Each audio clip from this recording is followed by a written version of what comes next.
Hello बच्चों, मैं आपका बायोलॉजी एजुकेटर आप सभी विद्यार्थियों का स्वागत करता हूं आज के वीडियो लेक्चर में। और आज हम लोग पढ़ेंगे क्लास 10th की बायोलॉजी। क्लास 10th की बायोलॉजी में बच्चे हम लोग मनुष्य में पाचन पढ़ रहे थे और पिछले वीडियो लेक्चर में हम लोगों ने मुख गुहा में पाचन देखा था। आज हम लोग देखने वाले हैं आमाशय में पाचन।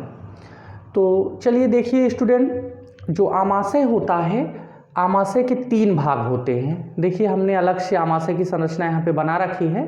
तो सबसे पहला भाग जो है कार्डियक भाग होता है। कार्डियक भाग आमाशय के ऊपरी हिस्से में, सबसे ऊपरी भाग जो होता है आमाशय का, उसको हम कार्डियक भाग बोलते हैं। यह जो है हृदय के समीपस्थ होता है बच्चों, इसलिए जो है इसको कार्डियक नाम दिया गया है, क्योंकि हृदय का जो अध्ययन है वो कार्डियोलॉजी कहलाता है, आप सभी जानते हैं।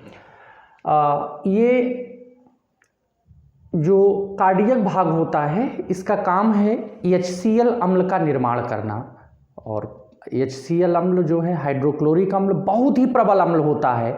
और ये जो है, जो भोजन मुख गुहा में दांत के द्वारा या लार के द्वारा उसको मिला करके बोलस बनाया रहता है, उस भाग को और ज़्यादा पीसने का और ज़्यादा बारीक करने का काम कौन करता है? कार्डियक भाग करता है, या भोजन को तोड़ता है। और HCl अम्ल जो है इसमें बनता है, जो कि बड़ा प्रबल होता है और जिसकी भूमिका होती है डाइजेशन करने में, भोजन के कुछ डाइजेस्ट करने में बहुत बड़ी भूमिका होती है। तो स्टूडेंट, ये जो HCl अम्ल होता है इसका pH जो है बहुत ज़्यादा होता है। अब ये जो है जो बाहर से, मतलब बाहर से कहने का मतलब कि जो भोजन आ रहा होता है उसमें मिक्सअप हो जाता है और उसको पचाने में अपनी भूमिका अदा करता है। लेकिन अब आपके मन में एक सवाल उत्पन्न होता होगा कि जब ये खतरनाक इतना है तो ये कैसे आमाशय को ही नष्ट कर देना चाहिए? आमाशय में अगर इतना प्रबल अम्ल का निर्माण हो रहा है तो आमाशय की दीवारों पर एक पतली लेयर होती है जिसको म्यूकोसा कहते हैं, और ये क्षारीय होता है। और आप जानते हैं कि जब अम्ल क्षार के साथ अपक्रिया करता है तो उसको न्यूट्रल कर देता है, उदासीन बना देता है, इसलिए बच्चा लोग ये जो है आमाशय को नुकसान नहीं पहुंचाता है। और बात है, देखिए कुछ लोग कहते हैं कि फला के गर्भ में बच्चा पल रहा, फला के पेट में बच्चा पल रहा है, लेकिन ना, बच्चा जो पलता है वो यूट्रस में पलता है, समझ रहे हैं? यूट्रस में पलता है, ना कि पेट में। अगर पेट में पलता होता तो इतना ये जो HCl है इतना खतरनाक होता है कि उसको नुकसान पहुंचा देता निश्चित तौर पे। तो समझ गए ना बच्चे? तो ये भ्रांति जो है इसको आप समझिए। उसके बाद फंडिक भाग होता है जो भोजन को उसी में रोक के रखता है आमाशय में, समझ रहे हैं ना? और आप कल बताए थे आपको कि भोजन 4 से 5 घंटा जो है आमाशय में रहता है। अब कभी देखिए, ये कांटेनुमा संरचनाएं होती हैं फंडिक में। कभी देखिए कि भोजन ना मिले तो कहते हैं भाई पेट में चूहा कूद रहा है। तो पेट में चूहा कूदा, पेट चुभने लगता है, जैसे हम व्रत हैं या मान लीजिए भोजन नहीं किए हैं तो पेट में चूहा कूदने लगता है। इसका क्या आशय है? ये जो कांटेनुमा संरचनाएं हैं वो जो है चुभने लगती हैं, जिससे हमको थोड़ा सा पेट दुखने का अनुभव होता है, समझ रहे हैं ना? तो ये फंडिक भाग होता है। उसके बाद जो तीसरा भाग होता है, अंतिम भाग होता है, वो जो है गैस्ट्रिक जूस उत्पादित करता है, जिसको हम क्या बोल देते हैं? हम बोल देते हैं फाइलोरिक भाग। वो जठर रस स्रावित करता है, और जठर रस स्रावित करता है स्टूडेंट, तो उसमें जठर रस से 2 एंजाइम जो है महत्वपूर्ण प्राप्त होते हैं, रेनिन और पेप्सिन। रेनिन और पेप्सिन। तो ये जो रेनिन होता है ये दूध को दही में परिवर्तित कर देता है। आप कहेंगे कि मानव के शरीर में दही का काम है भाई? हाँ, तो देखिए अब बनता कैसे है, इसका क्या प्रूफ कि भाई दही बनता ही है? इसीलिए देखिए जो वृद्ध लोग होते हैं, डॉक्टर सलाह देता है कि नहीं भाई दूध का इस्तेमाल ना किया जाए, बल्कि आप दही खा लीजिए ना, वो पच भी जाता है, डाइजेस्ट हो जाता है आसानी से। और देखिए बच्चे जो है पाचन नहीं कर पाते हैं, तो कभी दूध की उल्टी करते हुए देखा है? दूध पिलाया जाता है वो पलटी कर देते हैं, तो उसमें देखिए जो निकलता है उनके मुंह से अब वो जो है दही जैसी संरचना होती है कि नहीं, सब लोगों ने देखा होगा और सभी बचपन में उल्टी किए होंगे दूध वाली, लेकिन तब समझते ही नहीं रहे होंगे कि ये उल्टी है कि क्या है। तो वही बात ना। और ये जो है फाइलोरिक भाग में जो पेप्सिन एंजाइम होता है वो प्रोटीन का पाचन करता है। किसका पाचन करता है स्टूडेंट? प्रोटीन का।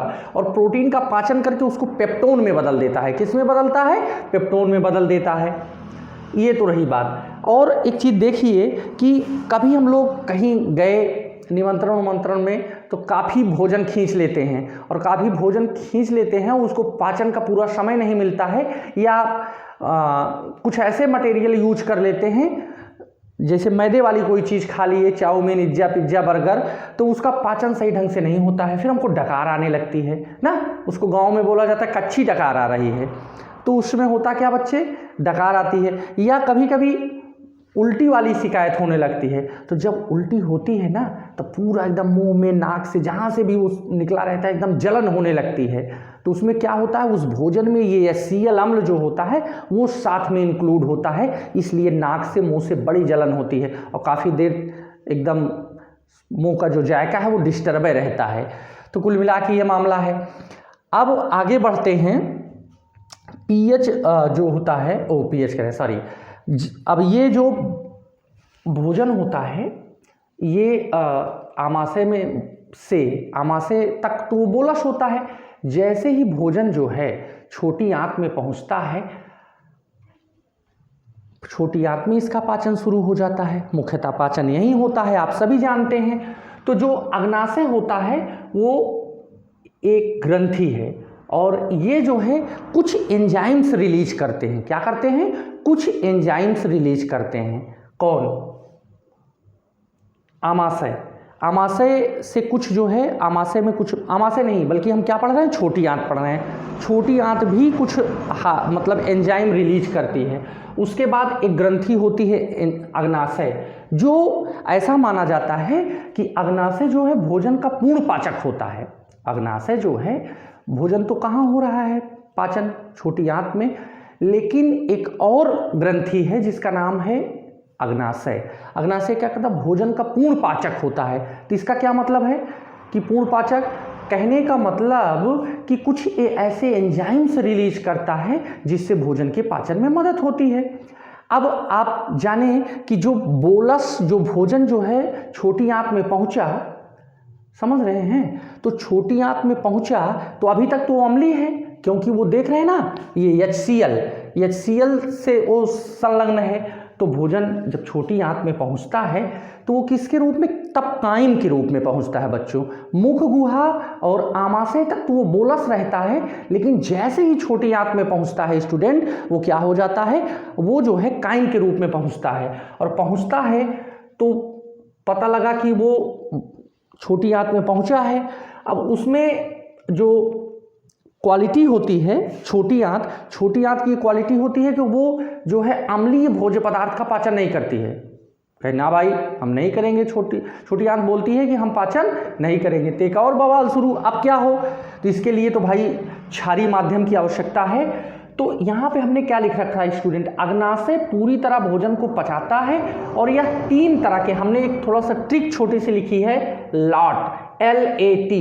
L से लाइपेज, ये फैट का पाचन करता है। फिर A से एमाइलेज, किसका पाचन करता है? स्टार्च का पाचन करता है। इसीलिए देखिए जो मवेशी होते हैं, गाय भैंस, वो जो है जुगाली करते हैं ताकि उसमें एमाइलेज मिक्स हो सके। और एमाइलेज का क्या लिखे हैं हम? स्टार्च। उनके जो भोजन लिए रहते हैं उसमें स्टार्च होता है, उसका कायदे से पाचन हो सके। फिर हम क्या लिखे हैं? ये पेप्सिन, पेप्टाइन। अब क्या लिखे हैं? L से लाइपेज, A से एमाइलेज, और ये T क्या लिख दिए हैं? ये पेप्टोन को पेप्टाइन में बदलता है ना। अभी 1 मिनट बताते हैं आपको क्या है ये। तो लाइपेज और इमाइलेज, समझ रहे हैं? ये पाचन करते हैं किसका किसका? फैट का और स्टार्च का। ये प्रोटीन को जो है किस में बदलता है? पेप्टाइड में। प्रोटीन को किस में बदल देता है? पेप्टाइड में। अब जो है आगे देखते हैं कि जो छोटी आंत होती है उसको क्षारीय माध्यम चाहिए। तो अब क्षारीय माध्यम कहाँ से आए? तो जो यकृत होता है, यकृत जिसको हम लीवर बोलते हैं, इस शरीर की, मानव शरीर की सबसे बड़ी ग्रंथि होती है। तो लीवर जो है पित्त का निर्माण करता है, जो क्या होता है? क्षारीय होता है। लीवर किसका निर्माण करता है? पित्त का, जो कि क्षारीय होता है। कितना बढ़िया। अब लीवर, चलो भैया, आमाशय जो है कुछ एंजाइम्स रिलीज किए जो भोजन के पाचन में सहायक हो रहे हैं। उसके बाद जो है अग्नाशय जो है, मतलब अग्नाशय इसका जो रिलीज कर रहा है उसको एंजाइम कहते हैं। अब वो एंजाइम तो पाचन नहीं कर पा रहा है, तो फिर लीवर जो है एक पित्त का निर्माण करता है जो क्षारीय होता है। चूंकि जो छोटी आंत है उसको क्या चाहिए? छोटी आंत को क्या चाहिए? छोटी आंत को चाहिए कि वो जो है अम्लीय माध्यम को पाचन कर पाती है। तो ये लीवर जो है एक पित्त का निर्माण करता है, जिसका स्टोर कौन करता है? पित्ताशय। स्टोर करने का काम करता है पित्ताशय। तो उसके बाद वो जो है क्षारीय माध्यम छोड़ देता है, जिससे भोजन पच जाता है। अब फिर यहाँ से क्वेश्चन आता है कि कोलेसिस्टोकाइनिन, ये दोनों छोटी आंत में कोलेसिस्टोकाइनिन और एक जो होता है सेक्रेटिन, क्या होता है? सेक्रेटिन और कोलेसिस्टोकाइनिन, इनको दोनों को जो है छोटी आंत रिलीज करती है। और दोनों किसको उद्दीपित? ये कोलेसिस्टोकाइनिन किसको उत्तेजित करता है? पित्त को। चल भाई जल्दी जल्दी पित्त बना। और ये जो है उत्तेजित करता है कि तू एंजाइम रिलीज कर। किससे कहता है? अग्नाशय से। तो ये जो है क्षारीय माध्यम जो है प्रोवाइड करा देता है, तो भोजन का पाचन शुरू हो जाता है। तो ये है स्टूडेंट कहानी कि कैसे कैसे जो है आमाशय में भोजन पचता है, कौन कौन सी ग्रंथियां होती हैं। समझ रहे हैं? तो शुरू से हमने क्या सीखा, एक बार और देख लीजिए, जो चीज़ें छूटी होंगी हम आपको बता देंगे। अब पित्ताशय, अग्नाशय। अग्नाशय को क्या बोलते हैं? पैनक्रियास बोलते हैं। अग्नाशय में एक हार्मोन्स भी स्रावित होता है बच्चे, जिसको इंसुलिन बोलते हैं। इंसुलिन रक्त में शर्करा की मात्रा को मेंटेन करता है, नहीं तो लोगों को डायबिटीज हो जाता है, जिसको शुगर कहते हैं। तो सबसे पहले हमने जाना कि आमाशय के 3 मुख्य भाग होते हैं, कार्डियक और फंडिक और फाइलोरिक। जो कार्डियक होता है उसमें HCl का निर्माण करता है। HCl जो है भोजन को पचाने में मदद करता है। और ये जो अनपचा भोजन होता है, कहने का मतलब तो वैसे स्टूडेंट भोजन का पाचन तो मुख गुहा में प्रारंभ हो, लेकिन कुछ ऐसे होते हैं। और एक चीज़ और करता है, ये HCl का निर्माण तो करता ही करता है, इसमें ये जीवाणुओं को नष्ट, जो बहुत प्रबल जीवाणु होते हैं जिनको मुख गुहा में, जिनका लाइसोजाइम पाचन नहीं कर पाता है, वो आके इनको यहाँ पे पचा देता है। कौन? कार्डियक वाला भाग। आमाशय के जो कार्डियक भाग है इनको पचा देता है। फिर स्टूडेंट आगे बढ़ते हैं, फंडिक भाग होता है जो भोजन को रोक रखता है, खाली पेट रहने पर ये चुभता है। फिर फाइलोरिक 3rd नंबर का जो भाग है वो जठर रस स्रावित करता है, जिसमें रेनिन होता है, पेप्सिन। ये क्रमशः जो है दूध से दही बनाते हैं, ये प्रोटीन का पाचन करता है। समझ रहे हैं? फिर छोटी आंत के ऊपरी भाग से एक हार्मोन्स रिलीज होता है जिसका नाम है कोलेसिस्टोकाइनिन। ये जो है लीवर को उत्प्रेरित करता है कि भाई तू क्षारीय एंजाइम रिलीज कर। और ये जो है छोटी आंत, फिर छोटी आंत का जो निचला स्तर होता है वो जो है सेक्रेटिन को प्रेरित करता है कि सेक्रेटिन जो है, सेक्रेटिन भाग जो होता है वो प्रेरित करता है कि इसमें क्या हो, इसमें से कुछ एंजाइम निकले। किसमें से? अग्नाशय से, जिससे भोजन का पाचन हो सके। पीएच मान, पित्ताशय में जो पित्त होता है वो उसका पीएच मान 8 होता है, भोजन को क्षारीय बनाता है। और जो पित्ताशय होता है बच्चे, पित्त को स्टोर करने के साथ साथ वसा का भी पाचन करता है, जिसको हम इमल्सीकरण कहते हैं। समझ गए? तो सब सारी बातें जो है, ये सारी बातें आप लोगों ने सीखी। कुल मिला के आज हम लोगों ने सीखा कि आमाशय में जो भोजन का पाचन होता है, आमाशय में, मेनली आमाशय में कैसे पाचन होता है, और आमाशय के अतिरिक्त जो दोनों ग्रंथियां हैं, अग्नाशय और पित्ताशय, वो किस प्रकार भोजन के पाचन में सहायता करती हैं, इसको हम लोग देखें। अब हम इसके आगे का जो वीडियो है वो कल आपको प्रोवाइड कराएंगे और उसमें बताएंगे कि आखिर जो छोटी आंत में और किस तरह से पाचन की प्रक्रिया होती है और अंत में भोजन पच करके गुदा द्वार से किस तरह से जो है मल के रूप में बाहर निकलता है। तो वैसे मान के चलते हैं कि कल हमारा ये टॉपिक पूरी तरह से फिनिश हो जाएगा।